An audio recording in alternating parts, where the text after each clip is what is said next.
Welcome again. My pleasure to introduce Anil Kripalani. He is the current president of TiE San Diego chapter, and he's a very experienced executive from the wireless industry. Anil, welcome. It's a pleasure to be here. I've had the pleasure of talking to your peers from the TiE Global. I wanted to ask you about TiE's influence in the San Diego area. TiE has been, the San Diego chapter has been in existence for several years, about 9 of them. And of course we have had the pleasure of the TiE Global CEO having come from San Diego, Soren, who ran it very ably for many years, and then subsequently there've been a few of my predecessors, so we've had a good transition between people running it. I took over about 9 months ago, and we are a healthy chapter, slightly smaller than we would like to be. We're on our way to growing it. San Diego is, of course, a haven for wireless and biotech entrepreneurship. Pretty large companies, thanks to Qualcomm and the various companies in the biotech space. We have healthy membership from there. We are trying to see how we can get into life science area as well. Pharma industries are coming through, of course, with biotech on the biotech side. So San Diego is it's a good chapter. I don't want to compare, but I still want to get an understanding. Although we are still part of the great state of California, there is a distinct difference between the entrepreneurial culture from Valley to South California. Do you see that difference? Yes, definitely. San Diego or the Southern California area, maybe I shouldn't say Southern California because there's another chapter that can speak for that. We thrive in entrepreneurial organizations in certain areas. Silicon Valley, of course, people talk about the DNA of Silicon Valley, and the VCs are focused on on the Bay Area, but we have our own set of good supporting entrepreneurial organizations, and particularly in the field that I came from, wireless, we have a lot of interest, and biotech, as I mentioned. This year, for the first time, we instituted the prestigious TiE 50 Awards, which is recognizing the top 50 emerging companies from around the world.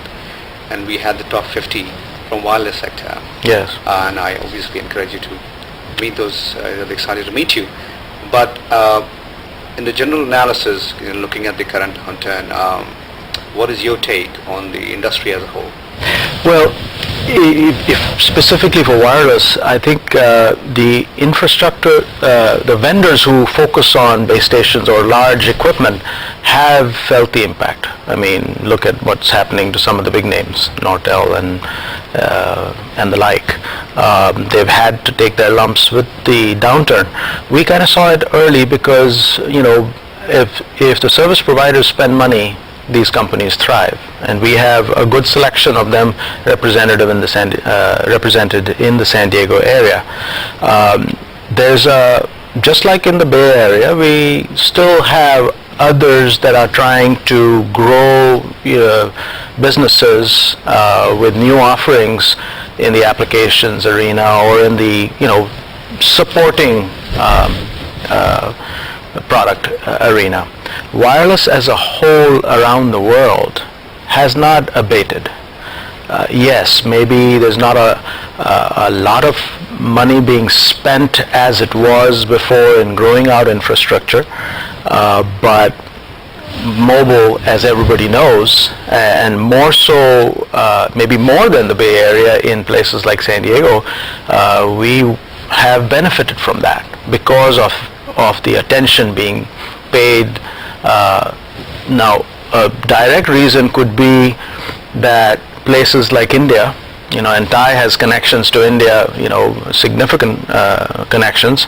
Places like India, the growth in the last 5 years has been astounding. I saw that growth happening in China in the latter part of the 90s and early part of this decade, but Indian growth really started to happen in 2002. It began with, and I was in the company that sort of provoked competition, Qualcomm, by introducing a new technology, and as a consequence, the Indian marketplace was transformed. The growth going from pretty much near zero in the early part of this decade to about 350 million telecom subscribers, most of them wireless, has been very positive for companies. It's very competitive.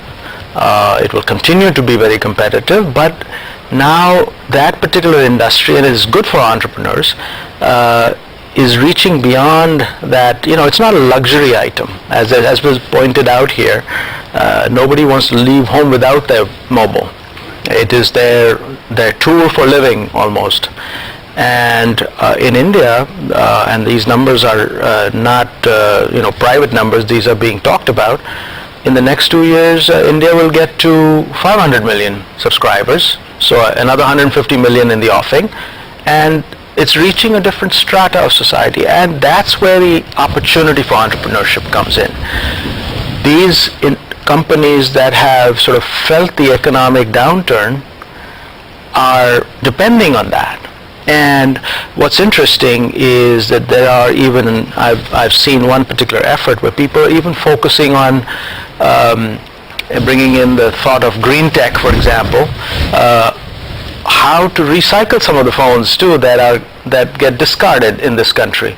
There's a new effort that could be engaged, which might have particular significance to developing economies. And I don't mean just India, I mean in places like Africa and other places. So there will be new opportunities created just by virtue of this rampant growth. It pulls other businesses in. With that, thank you very much. I appreciate your time. I appreciate it. Thank you. Thank you.